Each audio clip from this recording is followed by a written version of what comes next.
नमस्कार दोस्तों। देखिए आपने कथा तो यह सुनी होगी शायद, लेकिन आपने बहुत सी कथा भी सुनी होंगी। देखिए कथा आप सुनते हैं, लेकिन कथा का अर्थ समझिए कि कथा में क्या बताया गया है, इसका क्या अर्थ है, इसका क्या उद्देश्य है। देखिए कोई भी घटना हुई, जैसे मान लीजिए कोई भी कथा हुई या कोई भी घटना हुई, उसके पीछे का रहस्य जानिए कि इसके पीछे का क्या कारण है, मतलब उस कथा का रहस्य जानिए आप। तो मैं आज आपको बताऊंगा कि गणेश जी का जो हाथी का सिर था वह कैसे लगा, और गणेश जी को प्रथम पूज्य क्यों माना जाता है, उनको यह वरदान किसने दिया, और किसी भी देवी देवता की पूजा करने से पहले गणेश जी की पूजा क्यों होती है, उनको प्रथम पूज्य क्यों माना जाता है। मतलब सब बातें आज आपको मैं इस कथा में बताऊंगा। तो इस वीडियो को पूरा अंत तक अवश्य देखें अगर आपको यह जानकारी चाहिए। अगर आपने इस वीडियो को पूरा देखा तो आपको गणेश जी के जन्म के विषय में संपूर्ण जानकारी प्राप्त होगी। तो चलिए वीडियो स्टार्ट करते हैं। देखिए क्या हुआ था कि जो माता पार्वती की सखियां थीं जया और विजया, तो उन्होंने माता पार्वती जी से कहा था कि माता जी के जो शंकर भगवान हैं, उनके जो गण हैं, नंदी, जो जितने भी गण हैं, तो वह सारे गण उनके आज्ञा का पालन करते हैं, उनकी आज्ञा मानते हैं। अपना ऐसा एक गण होना चाहिए जो अपनी आज्ञा का पालन करे और अपना ही कहा माने, यानी अपनी ही आज्ञा माने। तो जैसे मान लीजिए जैसे माता पार्वती जी स्नान वगैरह करती थीं, तो नंदी जी द्वारपाल थे, नंदी जी द्वार पे खड़े रहते थे, तो शंकर भगवान चले जाते थे अंदर। नंदी जी उनको नहीं रोकते थे क्योंकि उनको नहीं रोक पाते थे। तो एक बार क्या हुआ कि माता जी स्नान कर रही थी और शंकर भगवान अंदर चले गए, तो वह शंकर भगवान को अंदर देखकर माँ बहुत लज्जित हुई। तो तब वो जया और विजया की कही हुई बात पर माँ ने विचार किया। तब माँ पार्वती ने अपने महल से गणेश जी का निर्माण किया। तो गणेश जी का ये मान लीजिए कि अपने महल से गणेश जी का जन्म हुआ। तो गणेश जी का जन्म होने के बाद माँ पार्वती ने उनको बहुत से वरदान और शक्तियाँ प्रदान की, और उनके हाथ में एक लाठी दे दी और उनको द्वारपाल बना दिया, यानी द्वार पे खड़ा कर दिया, और उनसे कहा कि हे पुत्र के मतलब कोई भी अंदर ना आए, मैं स्नान करने जा रही हूँ, मेरी आज्ञा के बिना कोई भी अंदर ना आए। तो माता स्नान कर रही थी, तो उसी टाइम क्या हुआ, शंकर भगवान आ गए, और शंकर भगवान को गणेश जी ने अंदर नहीं जाने दिया। तो कई वाद विवाद हुए और ब्रह्मदेव, विष्णु, इंद्र वगैरह सभी देवी देवताओं का युद्ध भी हुआ गणेश जी के साथ, लेकिन सब परास्त हुए। गणेश जी को किसी ने परास्त नहीं कर पाया। तब विष्णु भगवान ने माया रची, यानी उन्होंने शंकर भगवान से कहा कि मैं इनको गणेश जी को मोहित करता हूँ और आप इनका वध कर दीजिए। तो तब विष्णु भगवान ने गणेश जी को मोहित किया था और फिर शंकर भगवान ने उनका वध किया था। तो गणेश जी का जब वध हुआ तो माँ पार्वती अति क्रोधित हुई। तो माँ जब क्रोधित हुई तो उन्होंने अपने शरीर से करोड़ों शक्तियों को उत्पन्न किया। माँ पार्वती ने अपने शरीर से करोड़ों शक्तियों को उत्पन्न कर दिया और पृथ्वी पर प्रलय मचा दी। यह मान लीजिए कि पूरे ब्रह्मांड में प्रलय मच गई। सभी देवी देवता वहाँ से भागने लगे। तो वह इतनी शक्तियाँ इतनी खतरनाक थीं दोस्तों कि शिवपुराण में बताया गया है कि वह देवताओं को उठाकर अपने मुंह में रखने लगी। यानी यह मान लीजिए कि पृथ्वी पर प्रलय मच गई। तो इस प्रलय को सुलझाने के लिए सभी देवी देवताओं ने माँ पार्वती जी से पूजा अर्चना की, उनसे वंदना की, लेकिन पार्वती माँ नहीं रुकी। तो इसके बाद ब्रह्मदेव और ऋषि मुनि आए और उन्होंने माँ पार्वती से प्रार्थना अर्चना की और उनसे वंदना की। तो तब माँ पार्वती ने उनकी ओर देखते हुए कहा कि अगर मेरा पुत्र जीवित हो जाए और इसको प्रथम पूज्य माना जाए, सभी देवी देवताओं से पहले इसकी पूजा हो, तभी यह प्रलय रुक सकती है, तभी मैं शांत हो सकती हूँ। तो यह वार्तालाप सुनाकर ब्रह्मदेव और ऋषि मुनियों ने शंकर भगवान से की। तो शंकर भगवान ने अपने गणों से कहा, नंदी वगैरह जो गण थे, तो शंकर भगवान ने अपने गणों से कहा कि आप उत्तर दिशा की ओर जाइए और उत्तर दिशा की ओर जो प्रथम मिले उसका सिर लेकर आइए। तो नंदी वगैरह शंकर भगवान के गण उत्तर दिशा की ओर गए। उन्हें तब प्रथम एक दांत वाला हाथी मिला, एक दांत वाला हुआ हाथी मिला और उसका सर वो ले आए।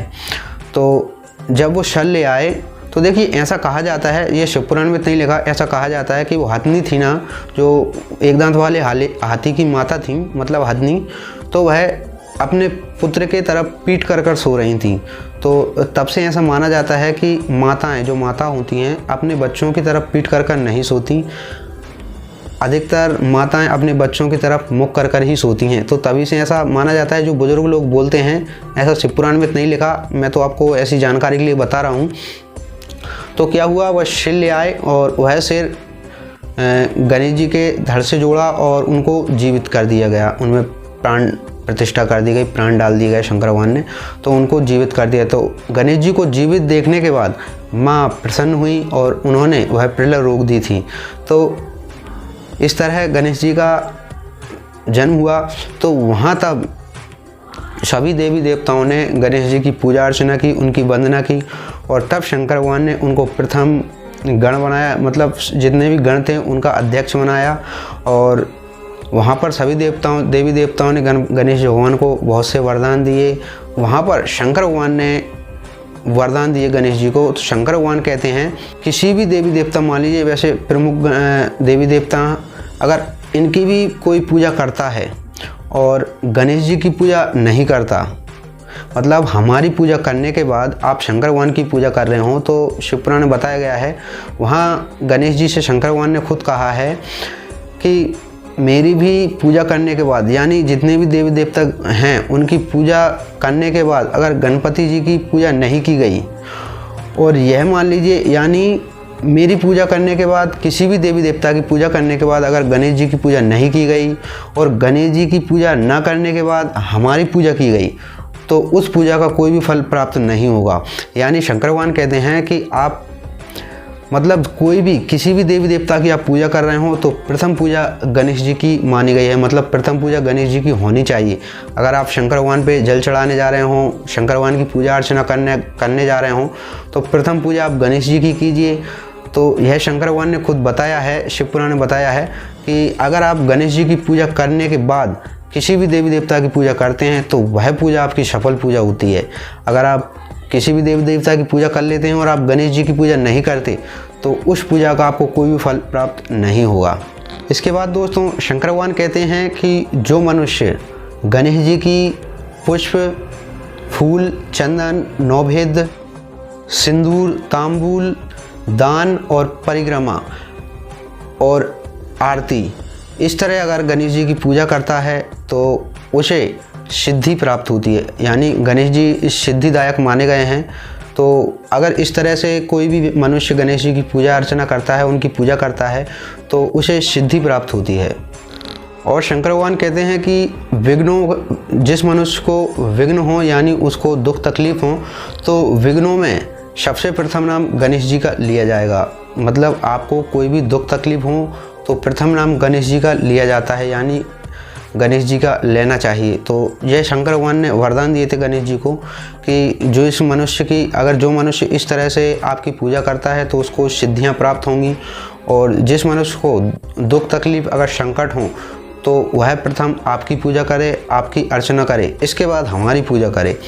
देखिए यह सत्य है, यह शिवपुराण बताया। अपन अब मान लीजिए आप कोई भी नया घर बनाते हैं या नई कार लेते हैं, तो आप पहले क्या करते हैं, गणेश जी की पूजा करते हैं। कोई भी मनुष्य, कोई भी व्यक्ति अगर घर बनाता है, कोई नया घर बनाता है, तो आप गणेश जी की पूजा अवश्य करते हैं। घर पे बाहर लिखते हैं शुभ लाभ।